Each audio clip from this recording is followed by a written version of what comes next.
Welcome to White Regis TV Film Review and Preview. I'm Andrew Wright. This weekend, Venom: The Last Dance releases in cinemas.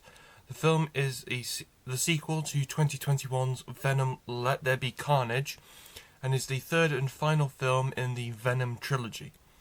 The film stars Tom Hardy as Eddie Brock, an investigative journalist who is the host of the alien symbiote Venom, which gives him superhuman abilities.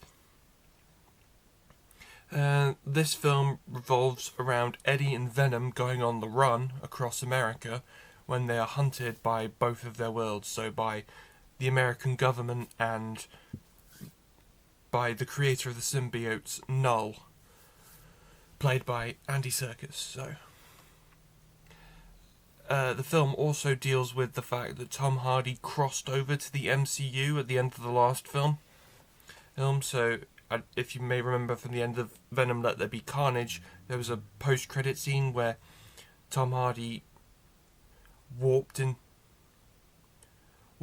Earth 616, where he saw a news report of Peter Parker's being unveiled as Spider-Man, and he appeared in Spider-Man: No Way Home, where he came back to his world.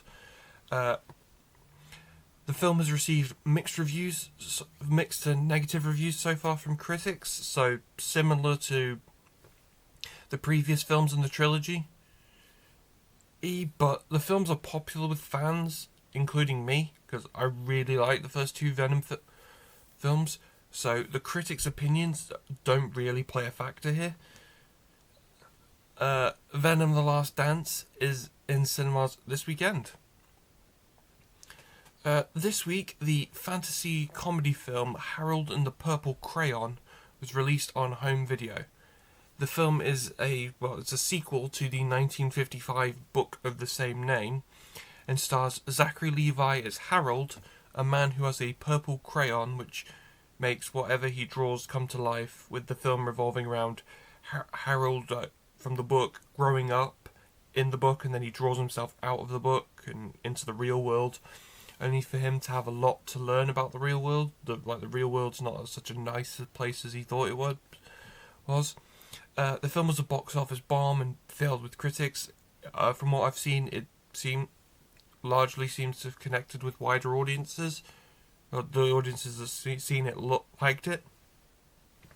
But it still failed. I watched the film for the first time this week, and I thought, Zachary Levi gave a very weak performance, and it just was very similar to his role in Shazam, but he couldn't bring any weight to this film, and during the film's emotional scenes, I just felt like Zachary Levi, what he was doing was not right for the part, and I thought that the film in general it's a good idea.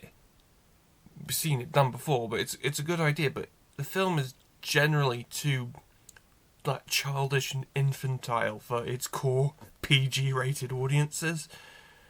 So I gave the film 2.5 stars out of 5. That's all I have for this week. Be sure to check back next week, where I'll be talking about the home video releases of Despicable Me 4 and Late Night with the Devil. I've seen both of those, so I don't need to wait for whatever's going on with the Blu-rays. So, now back to Gary in the studio.